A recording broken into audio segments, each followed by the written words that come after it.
สบายดีเด้อทุกคนเด้อและคลิปนี้นี่ค่อยสิฝากถึงโจเซฟหนึ่งเด้ออันนั้นโจเซฟเนาะด้วยความที่ว่าเขาเป็นมนุษย์นำกันเนาะเขาก็เป็นคนหนึ่งที่ว่าฮักพ่อแม่ประชาชนนะเนาะแล้วเขานี่ช่วยเหลือสังคมคือตัวเห็นแล้วแหละแล้วบัดนี้นะแล้วตัวลงข่าวว่าหมอนวดที่ว่าหลอกลวงค่ะนะเรานี่ช่วยพ่อแม่ประชาชนได้ให้หายดีขึ้นแล้วคนทุกๆคนนะเขาก็หายดีเขาจึงไปถึงบอก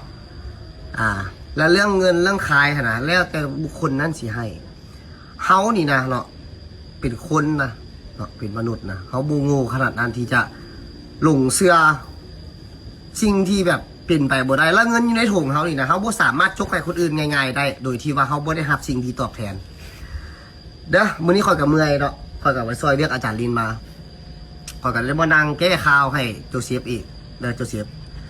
มีแต่ว่าฝากให้โจเซฟเด้อตัวนี้เด้อเนาะถ้าตัวยังบ่เซาเขาสิประกาศสักดากับตัวรถเนาะครอบครัวตัวอยู่นี่เด้อใกล้ๆกันเขาฮู้เบิดเนาะเขาลิ้นตัวบ่ได้อยู่แต่เขาสิลิ้นครอบครัวตัวอาจจะใช้ได้โจเซฟเขานี่สิ่งตัวลงศพเขาเว้าได้เขาเฮ็ดได้ตัวเข้าใจเด้อเขาบ่ได้คู่ตัวเด้อตัวอยู่ต่างประเทศแม่นแท้แต่ครอบครัวตัวอยู่ลาวเด้อย่าลืมเด้เขาลิ้นตัวบ่ได้เขาลิ้นครอบครัวตัวเด้เนาะมีแต่ฝากไว้เท่านั้นโจเซฟสบายดีเมื่อทุกคนก็คือจะได้เห็นได้ฟังคลิปข้องบักซิ่งตู่แล้วเนาะที่มันบอกว่ามันประกาศสักดากับค่อยที่บอกว่าถ้าค่อยอย่างบ่เสาวิพากษ์วิจารณ์อาจารย์ของเพิ่นวิสาอาคมเนาะเราสามารถนวดสามารถเป่าให้คนที่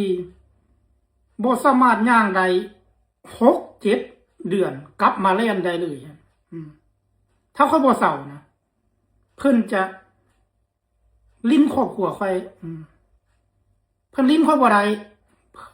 เพราะว่าค่อยอยู่ฝรั่งเศสเพิ่นจะลิ้นครอบครัวค่อยที่อยู่ลาวเพิ่นว่าเพิ่นบอกว่านี้คือการประกาศศักดาว่าซั่นเขาบ่ได้เอิ้นว่าการประกาศศักดาเด้อแบบนั้นเขาเอิ้นว่าการกระทำของคนกระจอกเนาะของคนบ่มีน้ำยาบ่มีผู้ใดดอกที่ว่า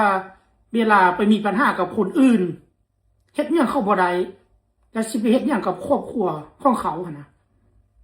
เขาบ่เอิ้นว่านี้เป็นการประกาศศักดาเขาเอิ้นว่าเป็นการกระทำของคนกระจอกเนาะแล้วสิให้ค่อยเสานี่นะวิพากษ์วิจารณ์การกระทำคนนี้เนาะเขาบ่เสาเพราะว่าค่อยบ่เชื่อแล้วค่อยคิดว่าแพทย์หมอในเมืองลาวหรือว่าคนธรรมดาสามัญที่เขายังมีสำนึกยังพอมีสติปัญญาอยู่นี่นะเขาก็บ่เชื่อเพราะว่าหยัง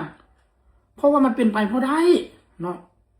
แต่ถามว่าวิธีการนวดนี่นะมันเฮ็ดให้คนนี่นะให้เจ็บให้ปวดแล้วกลับมาย่างใดนี่นะ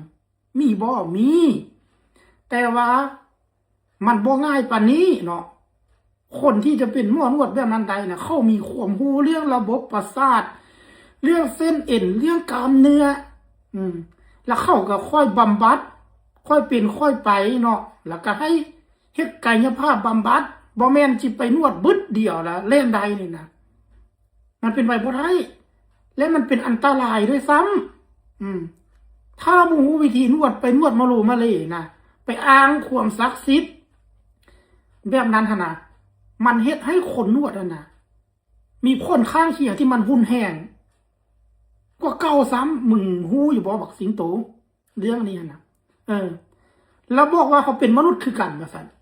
บ่แม่นมนุษย์มึงหั่นน่ะมนุษย์นี่เขาบ่เฮ็ดแบบนั้นเฮ็ดอย่างคนอื่นบ่ได้แล้วสิเฮ็ดครอบครัวเขาหั่นน่ะอันนั้นเขาเอิ้นว่าเดียรสารเนาะเป็นพฤติกรรมของเดียรสารและอาจารย์ลินนี่ฝากถึงอาจารย์ลินเด้อเจ้าบอกว่าตัวเองนี่นะเป็นพระที่มีศีลมีธรรมจนมีเวทมนต์กลคาถาจนเป็นผู้ศักดิ์สิทธิ์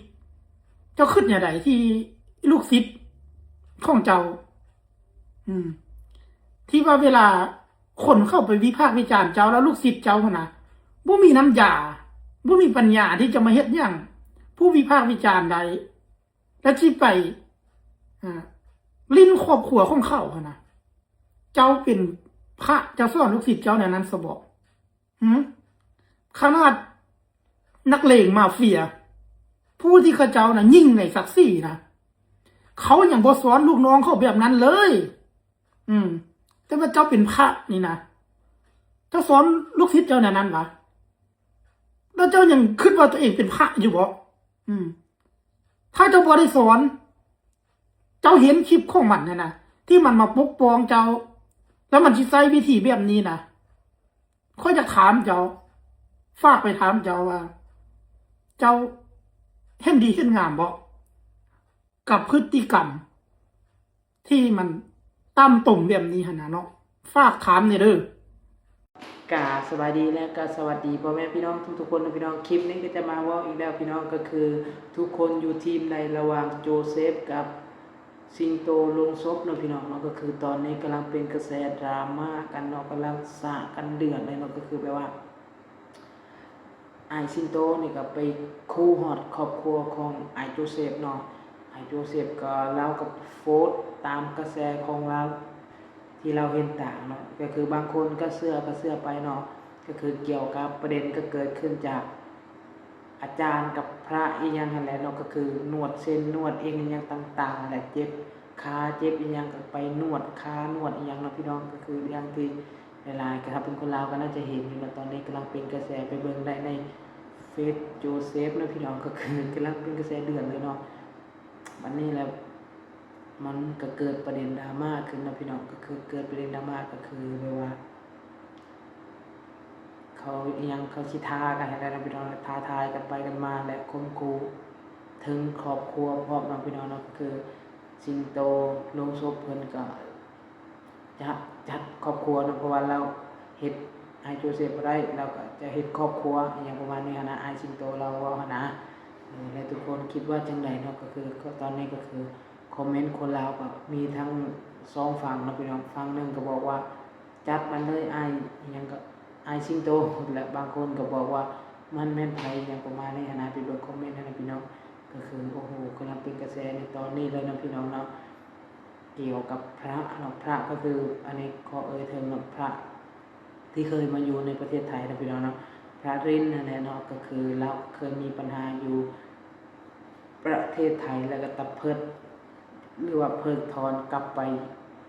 ประเทศลาวนะพี่น้องตอนนี้เราก็ยังเฮ็ดพิธียังอะไรเนาะมาอยู่ประเทศไทยตอนนั้นเราก็โด่งดังแห่งใดพระรินนี่ก็โด่งดังแห่งเนาะกลับไปอยู่ประเทศลาวก็มีทั้งเห็นไอโจเซฟและโฟร์นะมีทั้งอ้ายมีทั้งน้องบ่อาจารย์น้องอาจารย์อ้ายยังสามอาจารย์นะประมาณนี้เลยเนาะก็คือบางคนเขานับถือเขาก็บ่อยากให้โจเซฟนี่ไปยุ่งเนาะไปยุ่งกับพระอาจารย์นั่นแหละพระอาจารย์ดินกับอย่างอาจารย์ดินอาจารย์น้องยังต่างๆอะไรเนาะประมาณนี้เนาะก็คือวันนี้แหละโจเซฟเราไปโพสต์แล้ววันนี้ก็เขาก็บ่พอใจเนาะบ่พอใจเขาก็อยากให้ไปยุ่งเด้นอนเนื่องจากว่ามันก็คือความเชื่อของใครของเราแหละเนาะเราก็คงเชื่อของเราเนาะส่วนไอโจเซฟเราก็เชื่อส่วนไอสิงโตเราก็เชื่อพระรินเนาะเชื่อพระรินบัดนี้ก็คือ2คนมาเจอกันเนาะเราก็โพสต์เนาะไอโจเซฟเราก็โพสต์เป็นการตั้งคำถามเนาะการนวดหรือว่าการเฮ็ดแบบนั้นเนาะมันดีแท้บ่เนาะมันดีแท้บ่แล้วบัดนี้เนี่ยคนที่เป็นลูกศิษย์เนาะสิท่านพี่น้องเป็นลูกศิษย์บ่พอใจนะพี่น้องก็เลยโฟกอันนั้นก็เลยโฟกถึงไอโจเซฟบอกภาคถึงโจเซฟเนาะถ้าบ่หยุดเราจะจัดเนาะก็คือประมาณนี้แหละเนาะก็จำบ่ได้นะพี่น้องก็คือเราจะจัดหนักให้ไอโจเซฟเพิ่นเนาะถ้าจัดไอโจเซฟเพิ่นบ่ได้จะไปเล่นงานครอบครัวของไอโจเซฟเนาะทุกคนคิดว่าจังไดเนาะคลิปนี้ก็ประมาณนี้นะพี่น้องนะคร่าวๆเนาะโอ้โหเนาะเล่นให้ครอบครัวเนาะครอบครัวเขาก็ถ้าในอันวอลในมุมของเฮาเบิ่งนะก็คิดว่าครอบครัวเขาบ่เกี่ยวเนาะสิไปยุ่งกับครอบครัวเขาหยังถ้าเจ้าผิดกันก็บ่ถือกันก็ซัดกันไปซัดกันมาเลยเนาะแต่ในถ้าไปยุ่งกับครอบครัวเราก็คง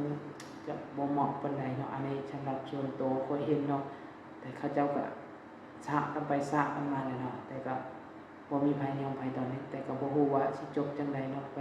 เบิ่งนํกันเรื่องอายสิงโตเราสิไปบุก